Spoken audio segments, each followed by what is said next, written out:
Hey, what's up? I got some more lore content for you guys. Alongside my recent 3 decks for beginners video, I also wanted to provide some more easy to craft decks for newer and intermediate players. I'll be covering each region one after another, that way you have a direction to go based on your favorite region. Hello, my name is Tempo and I've hit Master Tier every season since the beta, even peaking rank 1 multiple times on the North American ladder, and I will be your guide to Legends of Runeterra. So small disclaimer before I get into the first one, these decks won't be able to be crafted day 1. These are primarily meant as solid cores to go for after a few weeks of playing and understanding which regions or playstyles you enjoy the most. If you want the easiest and most budget decks to craft, I recommend checking out my 3 decks for beginners video from a few weeks ago. And now we're visiting the Yordles at Bandle City. We're going to be starting off with the cheapest deck to make of the ones that I'm covering in this video, and that is a refined version of Shrooms and Booms. The main theme of the deck is to deal damage at some point during the round, and then play a unit that transforms if you have dealt damage. The transformed units have increased stats and very strong effects that can be used to create pressure and help win the game. So starting us off with the first card, we have Poison Dart here. It's a 1 mana slow speed spell that says, deal 1 to anything and also plant 3 poison puff caps in the enemy deck. This is good because we're playing half Teemo stuff and we're also playing half transform units that transform if you deal damage, and we're basically combining them together. Poison Dart is a really good card that has synergy with both sides of the strategies that we are employing. And next we have Teemo, 1 mana 1/1 elusive. Nexus Strike, plant 5 poison puff caps in the enemy deck, which is super good. Poison puff caps work like little traps that attach to the opponent's cards. Whenever the opponent draws a card that has mushrooms on it, they will take damage equal to the amount of mushrooms on said card. So we're going to be loading it up, putting a bunch of mushrooms in the enemy deck, and then they take damage over the course of the game.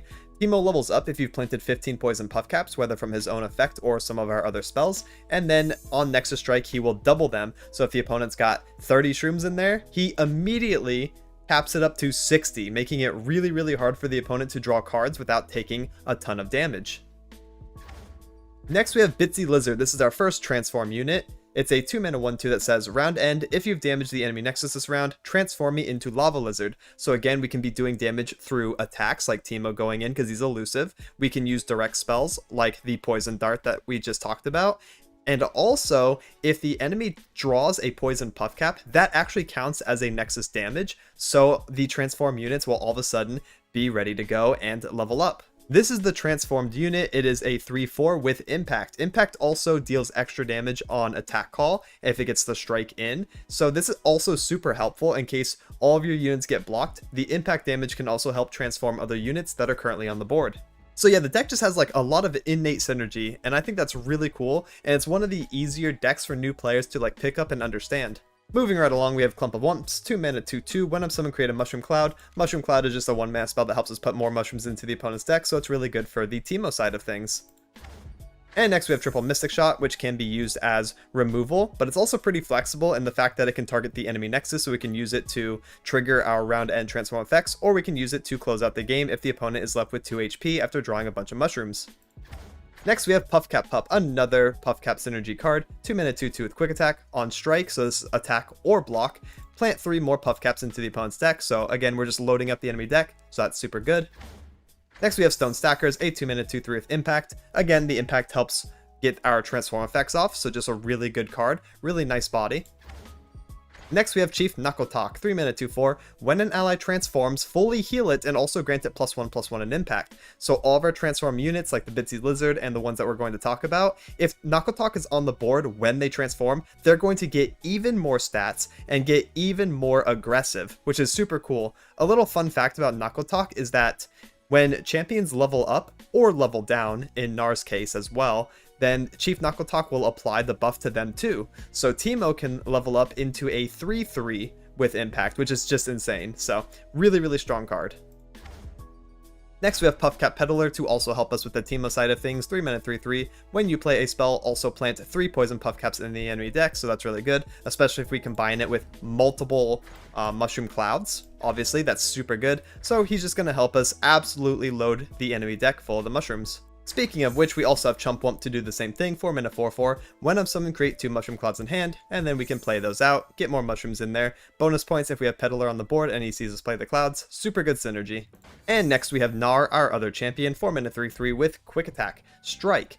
create a Pokestick in hand, or if you have one, reduce its cost by 2. Getting a Pokestick is a really nice resource because it deals 1 to anything. We can target the enemy Nexus with it, and that will count for our round end transform effects in case we need that, and it also draws us 1. So just a really, really good card for Gnar to generate. He levels up round end if you've damaged the enemy Nexus this round, just like the Bitsy Lizard and the other transform effects. Same thing pretty much. He gains Overwhelm and also grants strongest enemy vulnerable, which is really nice. That way you can manipulate combat in your favor, grab some things, get more impact damage in, get more overwhelm damage in, all that good stuff.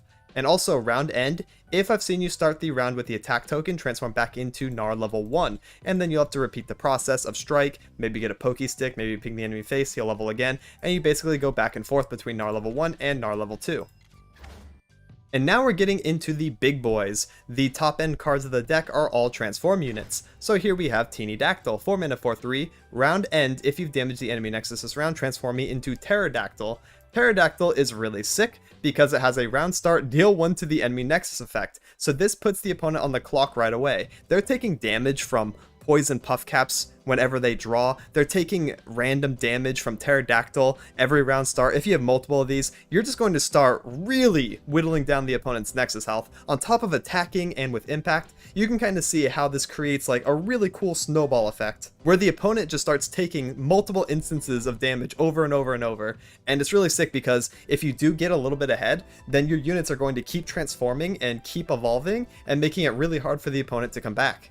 Next we have another transform unit. This is Spotted Toad, 5 mana 4/5. Round end, if you've damaged the enemy Nexus this round, transform me into Gigachad Gromp.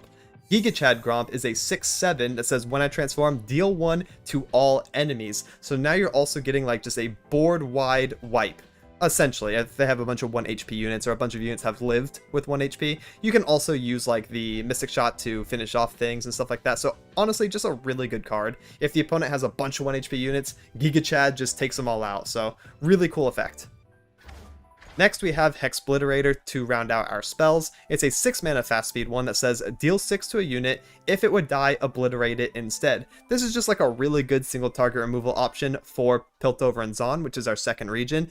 Think of it kind of like a Vengeance from Shadow Walls, which is also a really strong card. So we're going to be using this to deal 6 to something. If we kill it, it also bypasses Last Breath effects, and they cannot be resurrected because it is obliterated. Another cool thing about obliterate, I don't think it shows it here, it doesn't say it. If the enemy has like an equipment or attachment or something, then that equipment / attachment gets destroyed as well. It does not go back to the opponent's hand. So that's another really good feature of Hexbliterator, and also just the obliterate effect in general. And to round us out, we have Mini T. I know it's an epic, but I think we start with 1 or even 2 Mini Ts. So he should be pretty easy to get a hold of. He should be in the tutorial deck in some number. But he's a 7 mana 6/6 that says, round end, if you've damaged the enemy Nexus this round, transform me into Mega T. Mega T is this really big narwhal guy. He's really cool looking. He's got impact, of course. Round start, transform the strongest enemy into a 3/3 Mini-T and silence it. It can't block. So if the opponent has like a big champion developed like Viego or something, Mega T will just transform it into a 3/3 body that can't do anything. And it's really funny. So if you get to this position where you have a Mega T down, it's kind of really hard for the opponent to win. They should just kind of FF unless they have some other like big effect, because Mega T is just such a swing. If you get it off, the game is basically won. And that's it for the deck rundown. Now here's a live commentary game so you can see how the deck plays out. I'll be giving context to why I'm playing certain cards, and hopefully it gives you a good feel on how to play the deck. And for this example game, we're going to be fighting Seraphine Janna, which is really interesting. This makes me want to lean into the Puff Cap side of things, because Puff Caps as an archetype is anti-draw. If the opponent wants to draw a whole bunch, they're going to take so much damage. So I think what we want to do is hard mulligan for the Puff Cap stuff and pitch everything else. So that's just like a little fun fact. If you ever see like these hard draw decks like Janna and stuff like that run Sunk Temple, Teemo's a really good out to that. We just have to like play multiple Teemos or keep him alive. We don't have protection, so it's hard to keep him alive through all their removal. But if we ever get like just a bunch of Puff Caps in there, they're going to take so much damage. Forge Chief on 1 makes sense. I'm going to play Teemo here. And then we're probably going to play Puff Cap Pup on turn 2 because he has quick attack. That makes him very strong on turn 2. The only thing that can block him from their deck is Medium. So let's play Puff Cap Pup. If they play Miriam, so be it. They could probably do Miriam and Mystic if they wanted. Alright. Let's attack with both. Teemo is elusive, so he's probably going to get Mystic shotted here, right? Oh, make it rain. Same kind of deal. Yeah, they have removal. There goes Teemo. Goodbye. Got the Puff Cap Pup in there, though. We can probably develop the Puff Cap Peddler on turn 3. And then play, like, Teemo, Clump, and Mushroom Cloud. Okay, they have Seraphine. Makes sense. Let's play Peddler for sure, yeah. Peddler is always a really good setup. If they attack with the Forged Chief, we're just going to let it hit us. Because I don't want to damage the Peddler. He's going to be really good in this matchup. And I don't think I block with my dog, right? No, they can just have the extra mana and the 2 damage to face. Because if they block Seraphine to dog, then I can Mystic her. So there's really good potential there. Alternatively, I could attack and then play Gnar. No, I am kind of liking the Clump play. Into Teemo, into Swing. Divine Draft, that's good. Because we played the Clump first, this makes our Teemo a little bit safer. Alright. So now we can play Teemo. Yeah, the amount of removal these regions have together are kind of insane. Let's attack with only Teemo. I want to hold the 2-2 back as a blocker now because they have a lot of dudes. So, no reason to attack with the 2-2. Mystic makes sense. That is so much removal, by the way. Alright, let's just go ahead and play the Mushroom Cloud and try to maximize the chance of them drawing a Puff Cap next turn. That way we can play Spotted Toad and get Giga Chad Gromp. Alright, draw a Shroom here for me. Miracle Shroom right now. Okay, never mind. Could have been a miracle, but it's all good. Let's do 2-2-2-1. We don't block with the Peddler. And then we can play Gnar. And Poison Dart the enemy face to level Gnar. Oh, interesting. Create 5 random 6-cost spells to the deck, lower the cost of 3. That's pretty fun. We're just going to play towards what makes our deck strong, though, so let's go ahead and do that. Try to get Gnar level. Gnar will make the Great Mother vulnerable. So that's good. Yep.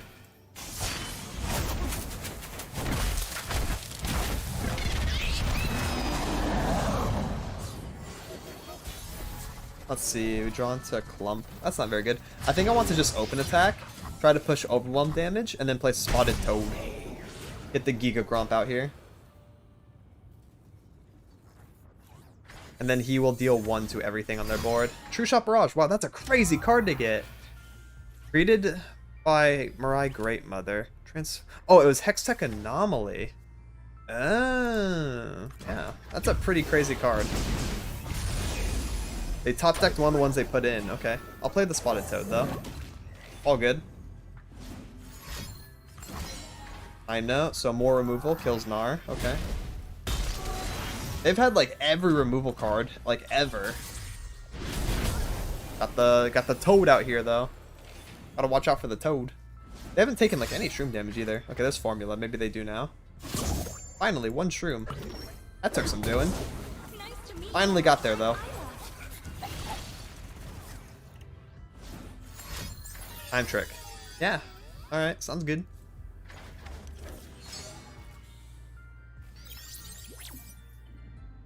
And I think I just want to play another Mushroom Cloud. More draw. Seraphine created that one.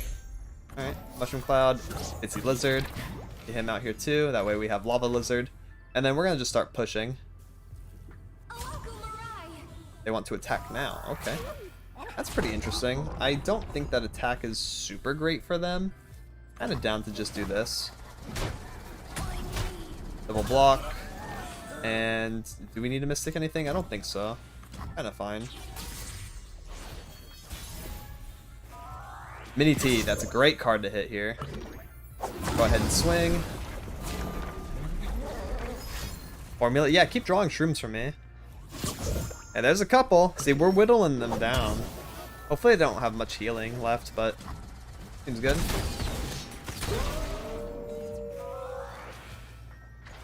We got our really big dudes, though, for the late game. I'm ready. It's going to be so hard for them to out Mega T. I don't even think they can. I hear you, Okay, well, Now you're about to hear me. let's see. Let's see what happens here. Leveled Seraphine is an issue. Maybe we can transform her. If they have no more units, then the Seraphine is going to become a mini T. There's just no way, right? We have the lockdown.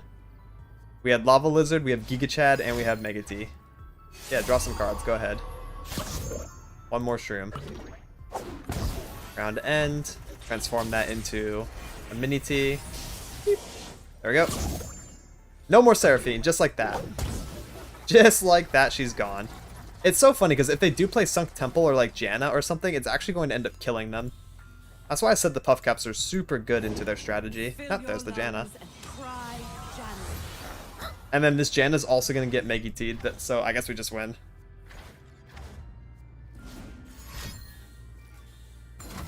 Huh? Or does it re-Mega T the other one? I don't think so. I guess we're about to find out. Which one's the strongest enemy? Is it going to shoot the same one twice? It does. Oh, never mind. We don't get Janna'd. Whatever. We'll just open attack. They can't block with this one. But now we know. If the strongest enemy is still the mini T, then it will shoot the same one. Don't know why that is, but it should probably target the next non-mini T, but whatever. All good.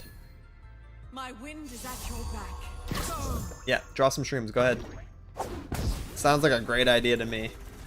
Do I have any, like, Teemo emotes? Oh, I do got one. That's a good one. Yeah, they had Sunk Temple in there. It just kills their strategy entirely. Yeah, keep drawing. Keep drawing cards. It seems to be your entire deck, apparently. After all that, it's exact lethal. And also Mystic Shot their face. Just to show them I had a little bit extra. Smack. Yeah, it kind of sucks having all those shrooms in there, doesn't it?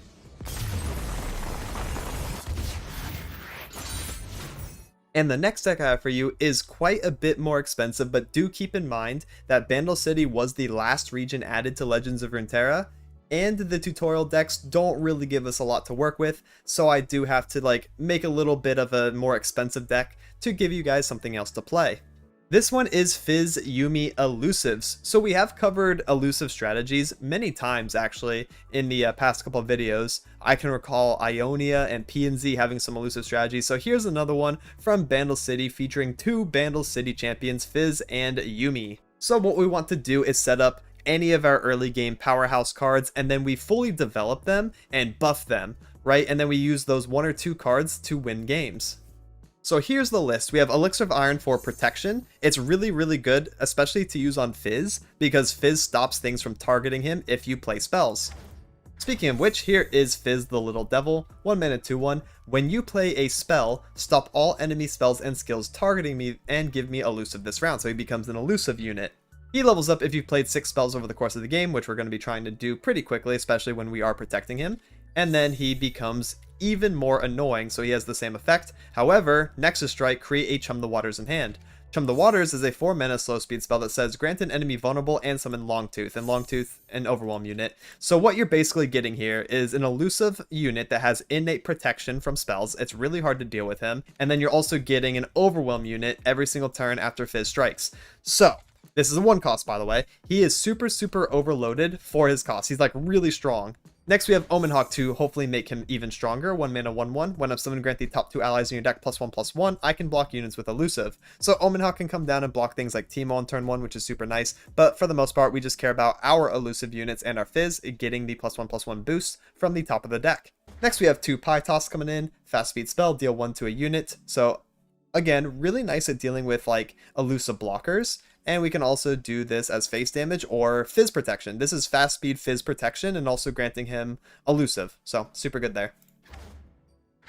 Next we have Pouty Poro. This is another unit that we can get down early and try to invest in to help us win, because it is an overwhelm unit that gets more powerful. So what we want to do is play Pouty. Maybe he got Omen Hawk buff, stuff like that. We put Yuumi on top of him and he becomes like just this one really big Poro in the mid game, and we use him to win. So he has overwhelm, regen, and tough. All really, really strong keywords. we can pretty reasonably develop Pouty and just win with him too, yeah. Next we have a couple Three Sisters.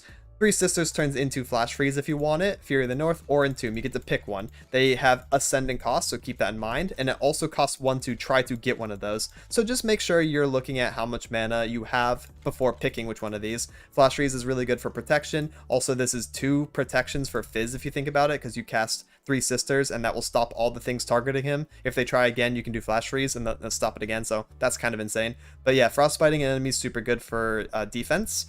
Fury of the North, also really good for attack or defense. Entomb, also pretty defensive. You can obliterate something and make it come back 2 turns later. So really good if the opponent is developing a big dude. You can just Entomb it, say, bye-bye, give me an extra turn. I will try to win before it comes back out. Next, we have another elusive unit that we can set up and win with in the early game, 2/1/2. Nexus Strike, create a Hungry Owlcat. So bonus points, you also get some chump blockers that you can use to continue pressuring or use as just blockers. Next, we have Inner Beast, 2 mana burst speed spell, give an ally +1/+1 this round, and also create a Stance Swap. Stance Swap is a 3 mana spell that can apply any of these effects to your unit of choice, so you can give something more attack and overwhelm, you can give something more HP and regen, making it harder to deal with, just a big +2/+2 boost. This is the one we're going to be wanting on Fizz. And you can also deal 1 to everything else. This doesn't come up super often in this deck, but I guess it can, so just keep that in mind too. Big AoE removal. It also hits Nexuses, so keep that in mind. If the opponent has 1 HP left, you can actually use Ram for lethal, which is kind of cute. Next, we have a card called Sharesies. Give an ally with an attachment the stats and keywords of its attachment this round, and move the attachment to another ally. So the attachments we're going to be playing are Yuumi and Bone Club. What we do is we have 2 units on the board. We target the unit that has Bone Club or Yuumi on it. They will swap to another unit of our choice. However, the stats will remain on the one that they came from. So we basically get to double dip on some attack stats, which is really good. That's what the deck wants to do. So we can put Bone Club on Fizz, make him really big, make him elusive, and then also give the Bone Club to something else. So, and we get really big pushes that way. That's basically what this card is doing. Next, we have Skip, King of the Reef. This is an epic, so this is also making the deck more expensive on top of the fact that we have to craft the Fizz and the Yuumi. We don't start with those. Skip is also an epic, so I'm sorry, it is expensive, but he's so important in this deck because we can play Skip, rip something out of the opponent's hand, he gets to keep it inside of him, and then we get to develop him, right? We get to put stats on him, we can put Yuumi on him and protect him, so the enemies never see that card again. So, really, really good. Especially if you open multiple skips, then the opponent just can't play because you keep yoinking cards out of their hand. Really OP. Next, we have Triple Sky Splitter for protection, mainly just using it to keep our units alive from removal. Next, we have Yadulski, 2 mana, 2/3, attack, grant the top 2 allies in your deck +1/+1. Same effect as Omenhawk, we care about stats and our elusives getting hit, so we want him. Next, we have Double Scholarly Pioneer, 2 mana, 2/3, challenger. On play, pick an Explorer spell to create in hand. You're shown all 4, and you get to pick 1. This one says destroy a unit's equipment, really good if you want to deal with weapon-based strategies. This one says destroy a landmark, really good against landmark-based strategies. This one says disable an enemy's positive keywords this round, and again next turn, so this is really good against elusives, that way they can't block us, and it's also good against overwhelm, so we can like chump block with Owlcat and not take the piercing damage, so really good use cases there. And then refreshments is for burn aggro decks, because we can just heal back a little bit that they're damaging us with, so super good, super flexible, just gives us a tech card of choice based on our matchup. And next we have Yuumi. Yuumi is an attach unit, so we don't actually play Yuumi. What we do is we put her on top of another ally, and she grants it her stats. Also around start, she says grant the attached unit an additional +1/+1, which is really good. So you get a ramping stat boost. So if you put Fizz down early, put Yuumi on top of him, well, all of a sudden you have a really, really annoying unit that the opponent has to try to deal with. She levels if the attached unit attacks 3 separate times. If they do, then she also gives it Spell Shield, making it even harder to deal with. Next, we have 2 Bone Club, so we pay 5 mana to attach this to an ally. It's a +5/+5, basically kind of like Yuumi. We can use spell mana to attach weapons, though. We cannot with Yuumi, so that's just something important to consider. So +5/+5, really big boost, very cool. And yeah, we put that on Fizz, and then how does the opponent stop him, right? It's basically the ideology here. And next we have Sodian, 5 mana, 5/4, Overwhelm. When I'm summoned, grant the top 3 units in the deck +1/+1. We love that. If an ally has a different subtype than me, draw one of those units. So as long as there is a non-reptile on the board that has a subtype, then you'll also get a draw. So the subtypes we're looking at are Yordle, Bird, Oro, Yordle, Fae, Skip doesn't have one. Dog. Pioneer doesn't have one. Yuumi. Pretty much most of our deck. So we're going to be getting this draw as long as we have one of those units on the board. And then we have Battle Fury to help cheese out 8 damage on our elusives. Just go ahead and use this to close out the game. And that's it for the deck rundown. Now here's a live commentary game so you can see how it plays out. And for this example game, we're going to be fighting Taliyah Malphite, which is a landmark-based strategy. So if we draw that Pioneer, we're going to want to do that. Oh wow, this is really cool. I actually like this hand a lot. We play Skip on 2, we attach it with Yuumi. We can't Bone Club him then, so I guess we can get rid of Bone Club. Keep the Sharesies. Kind of down for that. We definitely want to develop Yuumi and get her attack ramping and then Sharesies her onto something else. Yeah, let's do that. Let's do that. So Skip is going to be our unit of choice that we're going to develop. Every game you want to allocate one of your units as this is the one. This is the one that we're going to put all of our stuff on. For this game, it is Skip. A lot of games it's going to be Fizz. So just keep that in mind. Make sure you pick one and then invest in it. Alright, so we're going to play Skip right on turn 2. See what's going on in their hand. What you got in there? You have a Dragon Roost and you have a Quicksand. Now look at what Quicksand does. Quicksand turns off our elusive, so we don't want them to have access to that. You can play Dragon Roost all you want. I don't think I care. Also, we can attack, because they don't have an elusive blocker. Bonk. 1 free damage. Yes, please. Alright, so let's go ahead and Yuumi this Skip King of the Reef now, right? Let's do that. Yeah. And then we have Pouty Poro. That's really cool. Oh, interesting. I don't think if I attach, it's going to give Yuumi vulnerable, so we're okay to just go ahead and attach her here. But yeah, next time I play a unit, it's going to gain vulnerable so they can grab it. Yuumi does not count for that, thankfully. If you're attacking here, there's no +1 boost that they have. I'm down to actually trade because we're going to get our HP back. And we have Sky Splitter in our hands in case they try to do something. Taking less damage now is pretty good. Yeah, let's go ahead and do that. There's no way they have a 1-mana something for this. We have Sky Splitter for next turn. We're completely okay. Alright. Yeah, get that +1/+1 round start. Thank you, Yuumi. Let's go ahead and play the Pouty Poro, not Fizz. Pouty Poro is going to get hit by vulnerable. We're pretty okay with that to get our Fizz out here. I think that's worth. Dragon Roost, no problem. Now we play Fizz. And another thing we can do is Sharesies here. We can Sharesies or Projectile. I kind of want the Sharesies, so we're going to target Yuumi. She's going to go ahead and go over onto Fizz now, and that's going to cause Fizz to gain elusive. Go ahead and swap her. And then Skip gained the stats of the Yuumi. So that's why he's back to a 4/4, which is just kind of insane. And we can attack with the Pouty, right? Nah. Nah, we keep you back. Yeah. Just deal 8, you know, unblockable damage this turn. That's fair, especially since we yoinked their Quicksand, which is their out to this strategy. How fun and balanced is that? The answer is very, very fun, very balanced. Alright, what you gonna do? What you gonna do this turn? Turn 5, are you gonna play Taliyah? No, you're gonna play Blinded Mystic. Silence the King of the Reef. And there he goes, man. There goes our Skip King of the Reef. Got silenced, but you know what happened too? They lost their Quicksand permanently. And we still have Fizz, so that's okay. Sodian. So they're going to do something into the 1/1. 6/6 swings. Can't really do much about that. I don't want to block the 3 attack units because they could do Pale Cascade and trade up into my... Oh, into my Sodian. So what we're going to do is just, you know, block with Skip. Skip's useless now, so use him to prevent 6 damage. Sounds good to me. Okay. Sodian. Sodian. Is going up. 6/5. Okay. Yeah, let's play Sodian, and then we do Prowling Projectile, probably. Or Sky Splitter, I guess it depends. Dragon Roost, cool. Yeah, I kind of want to do Sky Splitter. Sky Splitter on the 6/5. I can just pre-commit it, right? Or would it be better to do Prowling Projectile? Like that? Yeah. I want to target the unit with high HP because we can push more Overwhelm that way. The only issue is I don't have Sky Splitter mana for Fizz. And like, what if they're on Sunburst, you know? That kind of makes me just want to do Sky Splitter on Fizz at that point. And I know I want to do something before combat starts so that I have the elusive. I know that for a fact. I am a little worried about Sunburst or single target removal in general. So yeah, let's just go ahead and play the super safest play, which is just Sky Splitter the Fizz here. So even post-combat, they can't kill him. They can't do Sunburst. They can't do the other thing. There's like a 4-mana spell that deals like a bunch of damage. They can't kill Fizz, basically, is what I'm getting at.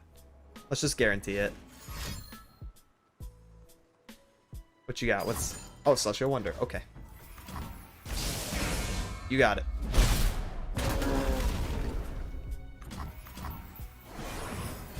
Can't do much about that, Captain. Another Sky Splitter. And I have another Saudian. Yeah, I'm just gonna take this to face. I know the path. Ooh, am I taking all of it though? I don't know about that. I ain't be knowing about all that. We can actually take the double block here. I'm kind of down. Like, look how much I have. I'm so set. Saudian. And that's a 5/6 Pioneer. That seems super chill. So, Malphite. I love Malphite. This is my mountain. Stun. So, Malphite says, on play, stun an enemy. When I'm summoned or around start, if you have the attack token, create unstoppable force. Oh, so he doesn't do anything on my attack turn. Oh, he's just a big rock. Okay, I don't gotta worry about that. Go ahead. Big rock is fine. 3 sisters. Wow, that's really good. Our open attack is actually insane. Like, straight up. I actually think I just want to open. But there's also a world where you just develop, too. There's nothing they can really do, right? Yeah. There's so much cool stuff we could do this turn, but I am going to do this. Probably grab the Excavation. This can set up for Fizz. And then we can still do like 3 Sisters Fear the North. We have lethal like 10 different ways, by the way. We could have entombed the Malphite when it tried to block Saurian. We could do Fear the North. We could play Prowling Projectile, double Sky Splitter for buffs, all kinds of stuff. Basically just all kinds of stuff. Well, let's go ahead and do this for now.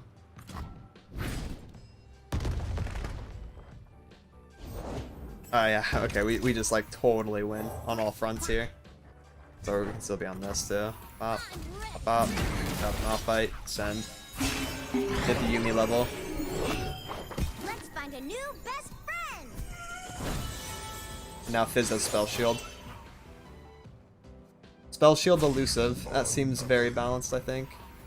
And it's GG.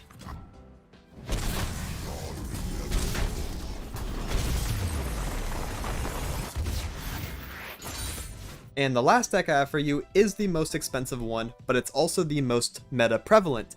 This is Norra Elder Dragon. The only thing to worry about is that this deck may receive some nerfs in the near future and may also be rotated in a few months from now, but we'll cross that bridge when we come to it, and I'll probably make another 3 decks for beginners video to help then. But for now, yeah, this deck is pretty expensive because we do get the 2 Gnars from Shrooms and Booms, that's pretty nice, but we have to craft the 3 Norra and also the 1 Elder. But for the most part, man, this deck is just really heavy on the epics. We have 5 epics right here, and for the most part, the deck wants to run even more than this. I cut it down. This is the budget version, okay? So this deck does require a lot of epics, especially if you want to run the fully refined version. What it wants to do is just play super controlled. It has early game pings, which are removal cards, right? The deal 1s, the deal 2, and it wants to slow down the opponent's strategy and make them play on a clock. The clock is turn 6. If this deck gets to turn 6, it starts pumping out a lot of pressure because of the Elder Dragon passive and because the Lord Bromane is one of the best cards in the game, and it makes it really hard for the opponent to play turn 6 onwards. So here's what we got. We have Group Shot, which is a 1 mana fast speed spell. Deal 1 to a unit. If you have 4 allies, deal 2 instead. So it's really good in the early game, and once you have a bunch of dudes on the board swarming from the portals, it's also Mystic Shot to a unit, which is just super good. It kind of scales up a little bit as we get into the mid game.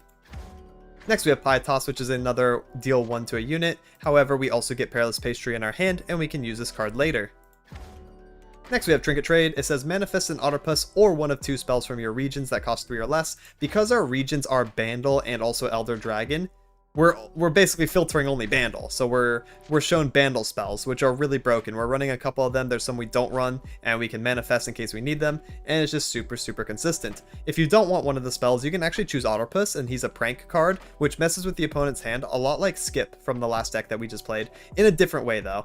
It is just really, really good in general, and it's also a body you can block with. Next we have Conchologist. Just like with the Trinket trade, it will manifest a spell from our regions. Our regions is literally just Bandle City. So Conchologist is hyper consistent, always going to find pretty much exactly what you're looking for when you play him. Next we have Drop the Bomb, 2 mana slow speed spell, deal 2 to a unit and summon a Scrappy Bomb. For the most part, we just want this for early game Mystic Shot against those 2 HP like units, champions, things like that we need to kill early. Next we have Early Bird. This is a pretty frustrating card for players. 2 mana slow speed spell, your opponent discards the highest cost card of their hand. Oh my goodness. So what actually makes this so abusable is the fact that this is a Bandle spell that's findable through Trinket Trade and also Conchologist, and we're running it at 2 of. So what ends up happening is there's some games where you can resolve 4 Early Birds and the opponent just loses their entire hand. So if you like the idea of that, then this deck is up your alley, and you're also a little bit of a sadist, but it is what it is. Speaking of sadist, we have Norra, 2 mana 1/2 with Elusive. Nexus Strike, plant a Mysterious Portal in the top 4 cards of your deck. When drawn, what's going to happen is the portal is going to activate and it will summon a random 2 or 3 cost follower. If your board's full, you get it in hand, you can play it for free. The random 2 and 3 costs are really strong. There's a few high roll ones you can hit, but for the most part, they're just really, really good. So we're going to be doing that a lot. We're going to be playing a bunch of portals. And she levels up if you summon 6 created allies. The created allies are from the portals. They can be also from the manifest, right? When you get the Autopus, that from Trinket Trade, that's also a created one. So Norra can level pretty quickly that way. Her level 2 form says your Mysterious Portals now summon 4, 5, 6, or 7 cost followers instead of 2 and 3. So now you're just summoning a bunch of big dudes for free, essentially. Next we have Portal Pioneer. This is an Explorer card from Bandle and Ionia. 2 mana 1/1, Attune. Pick an Explorer spell to create in hand. So again, destroy a weapon, destroy landmark, stop elusives and overwhelm, and heal versus aggro. Next we have 2 Wallop, 2 stun things. This is really nice. It's a ping 1, so the deal one's really good, but the stun is super nice because we can stop things from getting their strike effects, we can stop things from getting their attack calls, and we can stop things from blocking if we want to use Wallop that way. Next we have Gnar. Again, just covered him. I've covered Gnar a lot, so I'm going to be very brief. He's just in here as like a mid-game pressure card, also getting the Poke Stick. That's actually the most important card for this deck. We don't play around Gnar, we just like his Poke Stick. That sounds weird. So next we have Portal Palooza, 5 mana focus speed spell, plant 2 Mysterious Portals in the top 4 cards of your deck, and then draw 1. You have a pretty good chance of drawing a portal right away, because it puts the portals first, and then you draw after. So that's pretty important to keep track of. If you play multiple Portal Paloozas, then you're just going to have like a bunch of dudes swarming the board and then like turbo leveling Norra. And you use those to attack or to block with. Before we get into the 6 cost allies, we have to talk about Elder Dragon. So Elder Dragon has a lot of things going on here. One is a deck building passive. The deck building passive says you may put any followers that cost 6+ into your deck during deck building. So that's why we're going to have Bromane from Noxus, even though that's not our regions. Sign in from Ionia, that's not our regions. Burblefish, same thing. And Pulse the Guardian, same thing. Runeterran champions usually have this aspect to them, where you can break the region cap and play cards from a bunch of different regions. The second part of Elder Dragon says, when you play a unit with 6 base cost, pick one of 2 dragon boons to play on it. The dragon boons are buffs, you're shown 2, you pick one. The buffs are heal allies in your Nexus, gain 1/1 fearsome, gain 1/1 tough, gain challenger, gain +1/+1 and double impact, and gain Deathless. Deathless is a pretty important keyword we should talk about. It says the next time the unit dies, remove Deathless and res it with 1 HP, making it a bit stickier of a unit. So we're going to be playing these 6 cost allies and then also getting their buffs. What's really OP is that it says 6 base cost, so even though we play Wiggly Burblefish for like 1 or 0 mana, it's still going to get the buff, and same with the Plaza Guardian. But talking about Bromane specifically, he's going to be summoned and then gain a boon. For the most part, we want Deathless on him. That's the best boon on Bromane because he has a really broken passive. So let's break this down. On play, he deals 2 to an enemy, just like a Mystic Shot, so free removal. Then the passive says your fast speed spells, slow speed spells, and skills have, when I damage a stunned or already damaged enemy, kill it outright. So all of a sudden, now our 1 cost pings that deal just 1 damage can kill already damaged enemies. So these 1 mana spells become Vengeance, basically, which is a 6 mana spell from Shadow Isles. So just absolutely a broken effect.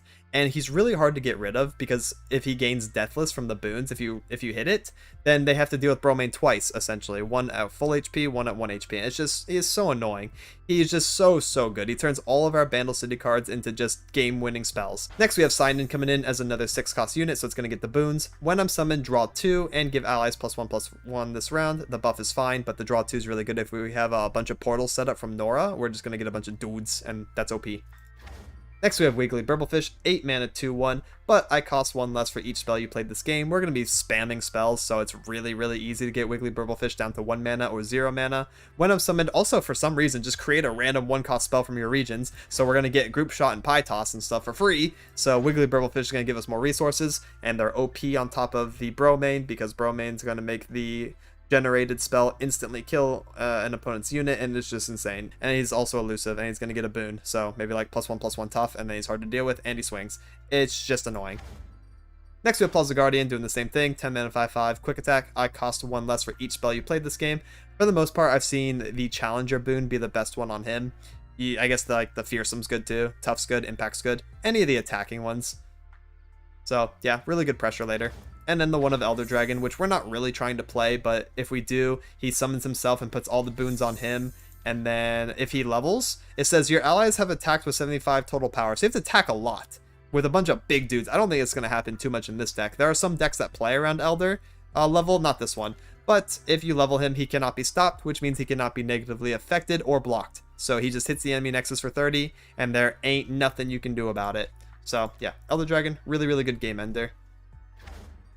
He's basically just in here as a one-of, though, for his deck building passive and also the boons, so he's making like a guest appearance. And that's it for the deck rundown. Again, you probably want to invest in more epics if you want to play this deck at its most refined state with multiple sign-ins. You can run Fire Spitter, you can run more portal cards. I know like Portal Scholar is really cool and she's an epic, so definitely look at different iterations of the list, see which one you like the most. I do know that players do enjoy this playstyle, so that's why I'm kind of showcasing it. So here's a live commentary game so you can see how it plays out. And for this example game, we're going to be fighting the tutorial deck Blades and Buccaneers. So what we want to do versus Blades and Buccaneers, because it's an aggro deck, is take every single action we possibly can to prevent damage. That's all we care about. So Drop the Bomb's good. We probably don't want Gnar. We probably don't want Portapalooza because it's too expensive. We like removal, and we like Trinket Trade. Another Trinket Trade, sure. Trinket Trade's cool because we can get Otterpuss, and that's a blocker for us. We just want to prevent damage and shoot the enemy units, slow down their strategy so that we can get to the turn 6, where we start pumping our big dudes.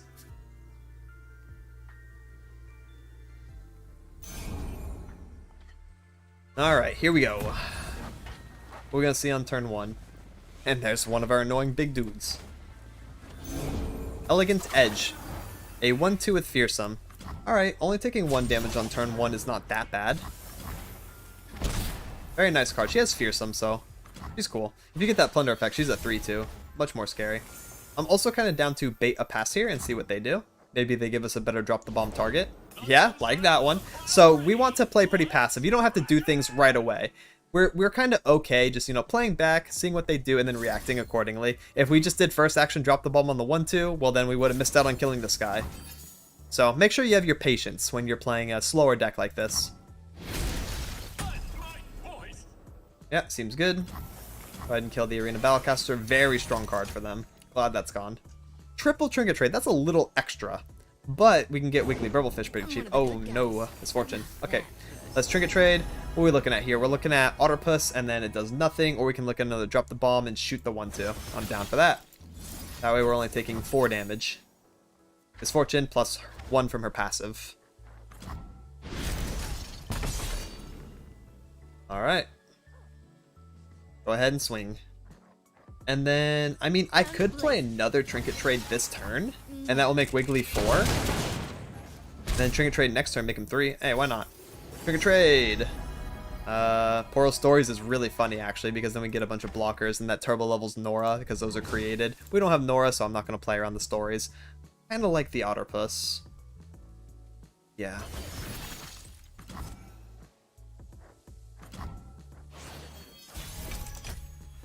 And then we can Trinket Trade again. Proximity Puff Cap. Deal 1 to a unit. If one of your traps or boons activates, deal 3.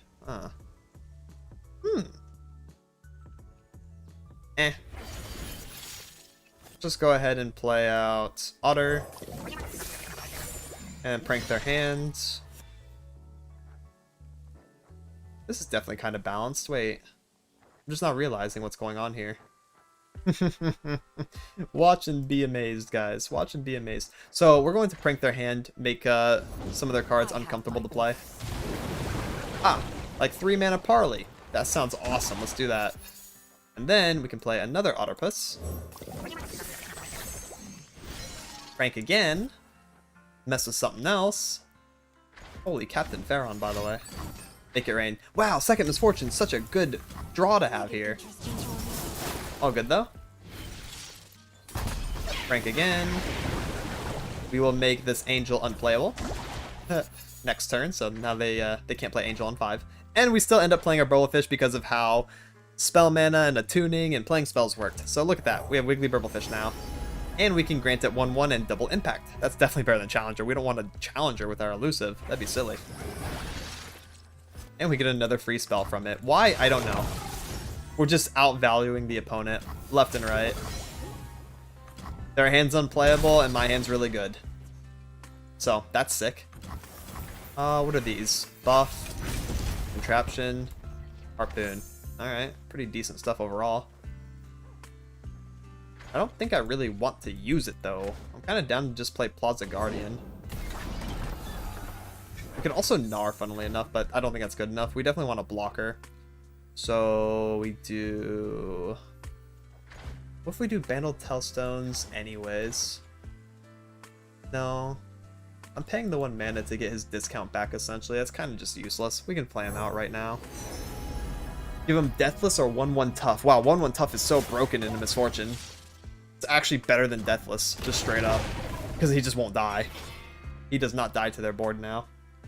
So we block 4/3/6/6. We block Misfortune with 3/2.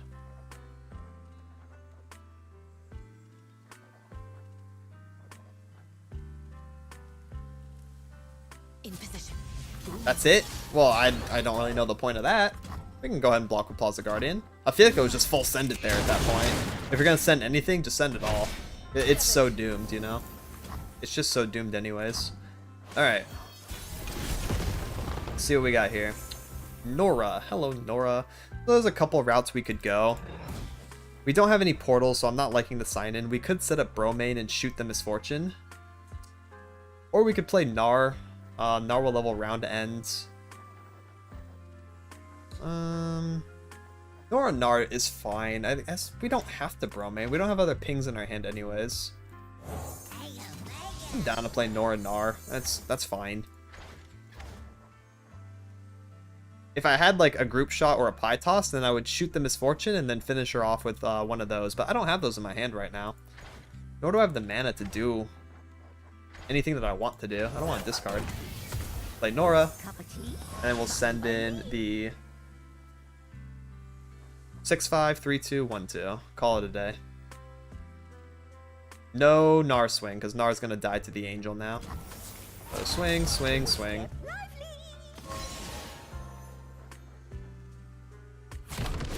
Yep. Seems good. That's a portal. Pass.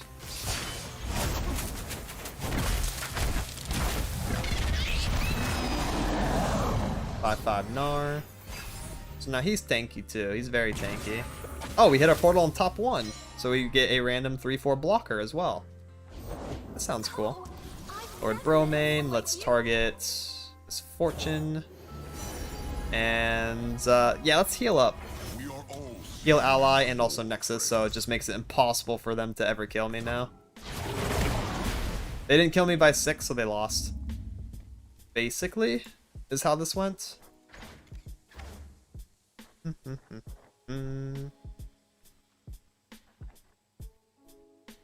Yeah, looks good to me. Swinging, huh? Just swinging. Sounds good. Love ya.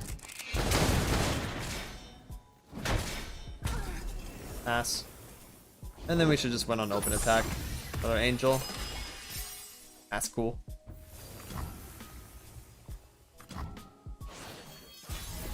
Okay, so what I want to do...